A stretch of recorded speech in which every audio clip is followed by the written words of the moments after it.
অপু ভাই এটা আপনার গাড়ির মতো লাগে কিন্তু লোকটা কি?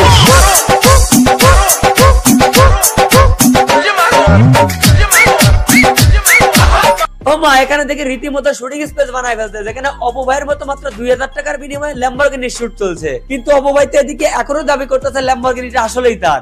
গাড়ি বাইর করছি, খুশি হয়েছেন? এবার শান্ত হয়েছেন আপনারা? শান্ত তখনই হবো অপু ভাই যখন আপনার অস্ট্রেলিয়ান গাড়িটা ওপেন রাস্তায় চালিয়ে দেখাবেন, না মানে ল্যাম্বরগিনিটা। আর কিছু লাগবে ভাই? একটু আমারও বলেন। লাগবে। আমি আমার বাপের জায়গা জমি বিক্রি করে একটা গরুর ফার্ম দিতে যাচ্ছি, সেক্ষেত্রে একটা অস্ট্রেলিয়ান গাভীর দাম কেমন পড়বে ওইটাও জানতে যাচ্ছি। আচ্ছা, শুনলাম অপু ভাই নাকি দুধ বিক্রির টাকা দিয়ে ল্যাম্বরগিনি কিনেছে। শুনলাম অপু ভাই নাকি গাড়ি কেনার পরে দেশের সব যুবক পড়ালেখা ছেড়ে দিয়ে টিকটকে চলে আসছে। শুনলাম আবার অনেকে অপু ভাইয়ের মতো হতে না পারে নিজের ভিতরে নিজে চিপ দিয়ে আত্মহত্যা করতে চাইতেছে। যদি এই হয় আসল কাহিনী তাহলে শুনেন, অপু ভাই আসলে ল্যাম্বরগিনি শোরুমে গেছিলেন গাড়ি পরিষ্কার করতে। গাড়ির শোরুমে মালিকে চলে গেছিল, আমারে বলছে ওয়াশ করার জন্য। আমি এখন আপনি শুধুকে ভিডিও করে ফেলাইছেন, ওইটা আমরা জানি। আমি কিছুদিন যাবত বাসার বাইরে ছিলাম, যার কারণে অন্য একটা বাসার ছাদে গিয়ে বলেছিলাম যেদিন এটা রাস্তায় বের করবেন ওই দিন বিশ্বাস করবো যে ওইটা আপনার গাড়ি। এখন আমার মতো হাজারো ব্যক্তির কথা অবশেষে শোরুমের মালিকের হাত পায়ে ধরে রাস্তায় বের করে ফেলছে ল্যাম্বরগিনিটা।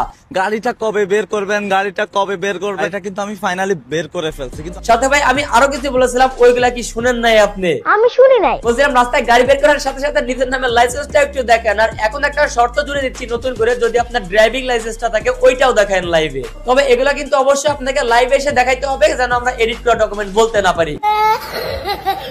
আমারে রোস্ট কইরা ফেলছেন, আমারে বলতেছেন যে আমি রেন্টে নিছি। অবশ্যই রেন্টে নিতে হবে ভাই। কালকে শোরুমে দেখলাম গাড়িটা দেখা যাচ্ছে এমন, কিন্তু আজকে রাস্তায় বের হতে দেখলাম গাড়িটা এমন হয়ে গেল। আবার কালকে শোরুমের মধ্যে গাড়িতে দেখলাম হেডলাইটের নিচে এই স্টিকারটা, কিন্তু আজকের গাড়িতে মাগার স্টিকার কোথায় গেল? এখন আপনারা বলতে পারেন উঠাই ফেলেছে। ভাই আমরা কিন্তু সেই বাঙালি জাতি যারা সামান্য বাইক কিনে বাইকের স্টিকার পলিকুলি 1 মাস পরে, সেইখানে 3 কোটি টাকা দামের একটা ল্যাম্বরগিনির স্টিকার হওয়া। কিছু কিছু মানুষ ভাবতেছে আমরা খেলনা গাড়ি দিয়ে মজা করতেছি, কিন্তু ওরা ভুলেই গেছে দিস ইজ রিয়েল। আমাদের চোখ ভাইদের মঙ্গল গ্রহে রেখে আসে না, আমরা দেখতে পারতেছি ওইটা রিয়েল বলতে হবে না। তবে ভাই রিয়েল মালিকটা কে গাড়ির? তেমন কিছু না গাইস, 2 চাকার উপরে বিশ্বাস নাই তো 4 চাকা নিয়ে নিলাম ল্যাম্বরগিনি।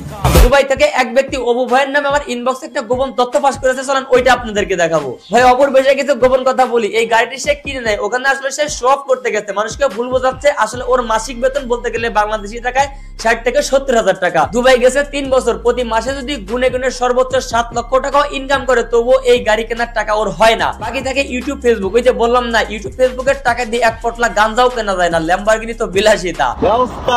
অবস্থা ভাইয়া খুবই ভালো, কিন্তু এখন যেই টপিকে কথা বলবো এটা যদি সঠিক ঠিকঠাক লজিক তুমি খুঁজে না পাও, তাহলে তোমার অবস্থা উল্টা খারাপ হয়ে যাবে। আমি একটু ঘাটাঘাটি করে দেখলাম এই শোরুমে অপর মতো আরো কয়েকজন সেম গাড়িতে বসে ভিডিও করেছে সেম ভাবে, এবং এই শোরুমে ক্যামেরা সহ ক্যামেরাম্যান ভাড়া পাওয়া যায় এই সমস্ত কারের সাথে ভিডিও বানানোর জন্য, যার বিনিময়ে দিতে হয় মাত্র কিছু টাকা।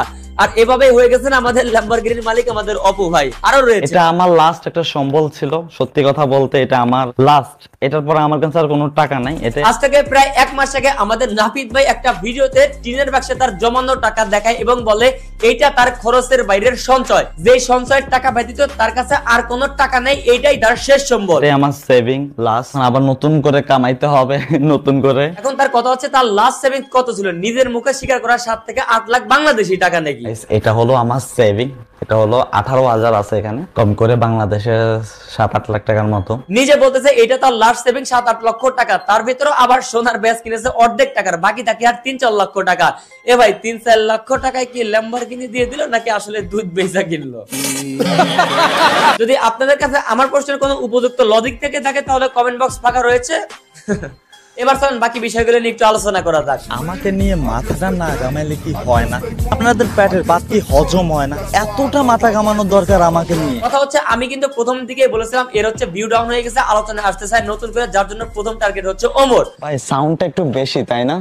ল্যাম্বরগিনি তো ঘুম আসবে তোমাদের? দিলের ঠিক মতো ঘুম হয় না, পেটের ভাত হজম হয় না, আমাদেরকে খোঁজাইতে না পারলে সে আবার জ্বলার কথা বলে আমাদের। নিজের কাজ নিয়ে পড়ে থাকো না, আরেকজনের কিছু নিয়ে এত জ্বলা পড়া করার কোনো দরকার আছে? ওসা মেরে মৌমাছির শাক ভেঙেছে, এখন মৌমাছি কেন খেতেছে এইটা বলতেছে।